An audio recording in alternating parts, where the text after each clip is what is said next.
What's going on, y'all? So I figured that I'd jump on and give you guys a little insight, a little tour of all my equipment and what I'll be working with. So yeah, let's start off with the cameras. Now the camera that I am filming on now is the Sony a6700. This is the newest camera in my rotation. I got it primarily for vlogging and to do filming.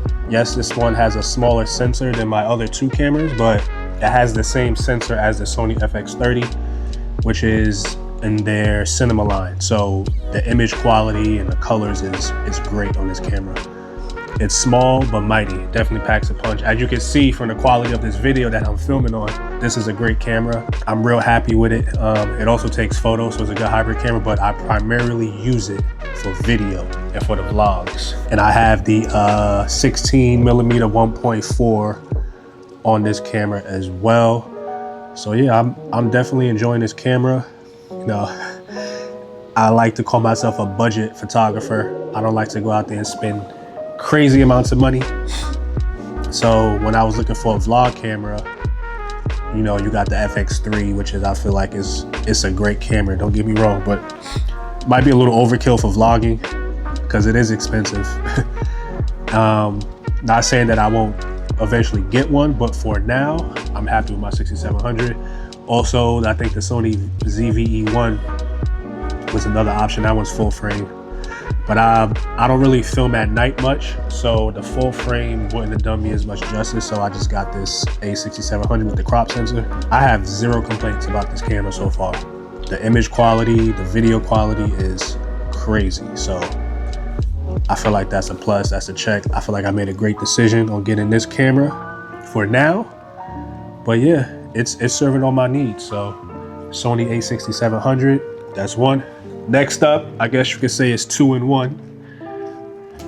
But these are significantly more heavy than the 6700. So I have two Sony a7R3s. Yes, I believe these are 46 megapixels. So the file sizes on the raw images are large. They're about between 35 and 45 megabytes per photo, which is a lot. But I love this camera. So when I got back into photography, I actually had the Canon R50, yeah, the R50, which is their crop sensor mirrorless camera. And quick little story, I've done photography and videography, well, mostly photography, ever since high school. And it's been about 12, 13 years and I stopped. So quick little story with my pastor, you know, he saw some things in me, he wanted me to help him out with his media ministry. So I was like, sure, why not? You know, dusted off the cobwebs, did some research, because the last time I used cameras, mirrorless cameras didn't exist. It was DSLR. So I had to do some research and pretty much just get acquainted and realize, oh, these mirrorless cameras just make your life easier because what you see in the viewfinder is what you get. So, you know, everything was right there in the palm of your hands.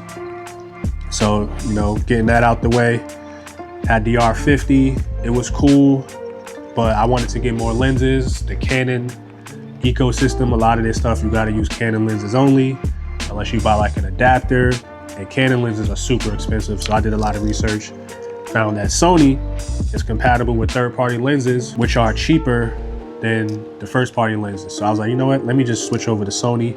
Best decision I've ever made. I love these Sony cameras. I use Sigma lenses on all my Sony cameras, which is a third-party lens made in Japan. And these lenses are top-notch. I love these lenses, but yeah. The first Sony that I got was the a7R3. I know it's an older camera, and the a7 IV is out now, but I'll show you the photos. I'll pop them up right now. Like, look at the quality on these photos. Like, I would say these cameras are doing me just fine. The quality difference between this camera and the a7 IV, until there's a difference between like a flip phone and the iPhone, that type of difference in image quality, then I'll consider, you know, jumping up. Other than that, you know, it's just better processor, better, you know, eye autofocus and that stuff. So I think that's pretty much what you'll be paying for in the newer versions. but I'm content. I'm fine with these cameras. These cameras do the job, as you can see in the photos that I just put up. You know, not saying there's anything wrong with the newer models, but hey, I paid for these cameras, so I'm gonna get as much out of these cameras as I can. And until they start working, then I'll upgrade. But like I said, the difference in quality is not that, you know, it's not enough for me to invest another, you know, $2,500 to $3,000 in a camera. You know, like I said, the quality isn't like looking at a Razr flip phone to the first iPhone's camera. That's significant quality jump. All right, so the lenses that I have the Sigma 24-70 right there. This is a great lens, versatile lens. You know, got the zoom from wide angle 24 to telephoto 70. So this is a great lens. Then for my primes, I have the 85 1.4. 85 1.4. This is my favorite portrait lens right here. This thing is a beauty as far as portraits go. And then my other prime lens, I have my 35mm 1.4. Love this lens as well. Usually when I shoot weddings, I just have my 35 and my 85, and that's about it. All right.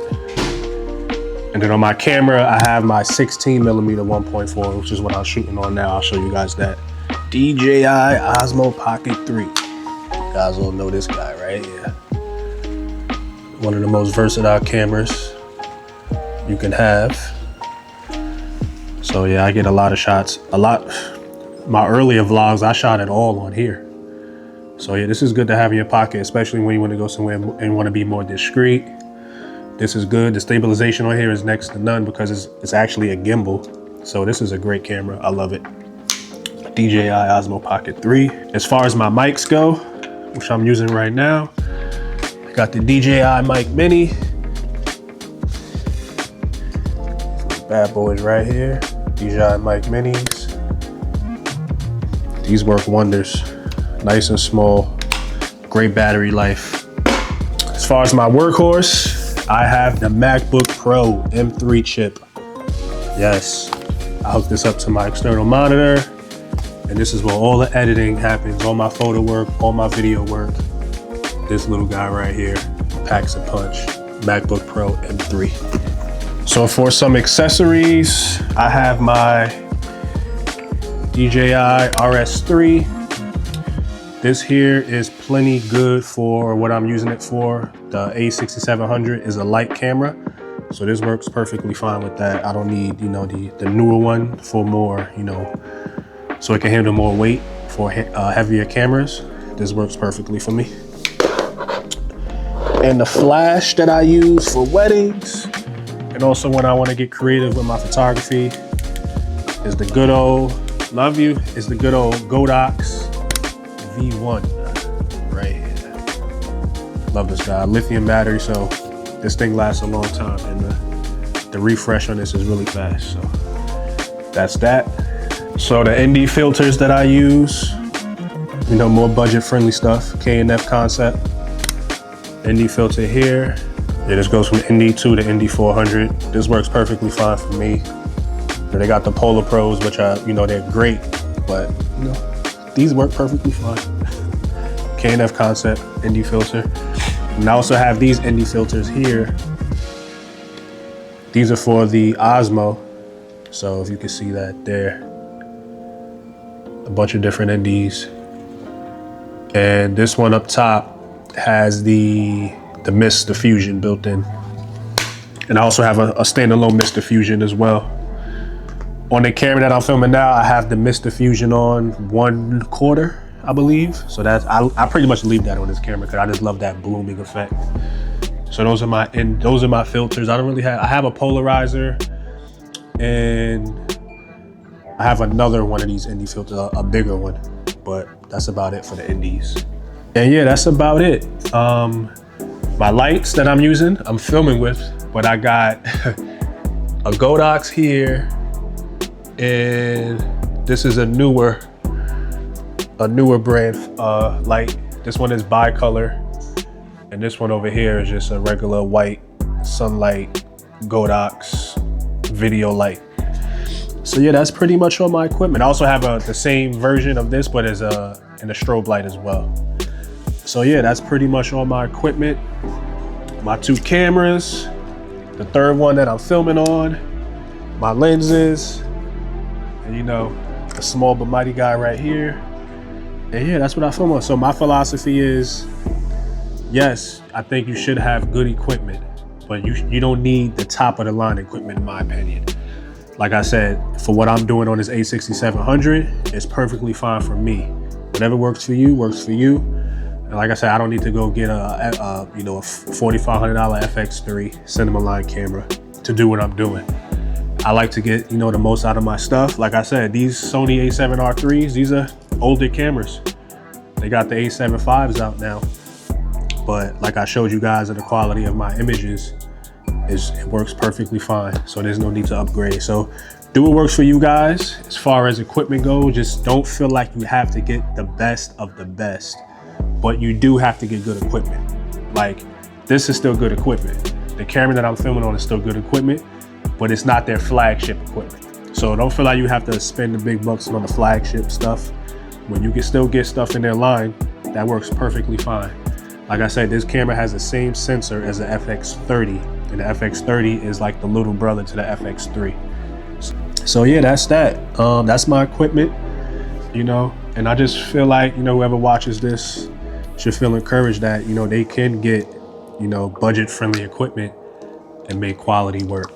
That's the game that I live by, because it's not always the equipment, it's the photographer behind it, how you light situations, you know, how you use light in situations, so, and how you edit as well. Editing is key. So yeah, that's my stuff. I don't know if I plan on getting anything new anytime soon as far as equipment goes. So this stuff will be holding me down for a little while longer, as it has been for the last few years. So yeah, I think I'm about to cut this PS5 on. It's been a while. I might throw some God of War Ragnarok on. Yes, I've played that game a bunch, but I love it. So I might play it again. So thank you guys. Looking at all this gear, I'm honestly grateful. Every camera, every lens, every piece of equipment represents a seed of learning, growing, and creating. But if I'm being real, great work doesn't start with flagship gear. It starts with vision. Some of the most meaningful things I've created didn't come from the newest camera or the most expensive setup. They came from simply using what I had and choosing to create anyway. It's easy to think we need the next upgrade before we make something great. But creativity was never meant to be limited by equipment. Start with what's already in your hands. Learn it, push it, grow with it. Because at the end of the day, it's not the gear that makes the story powerful. It's the person behind the camera.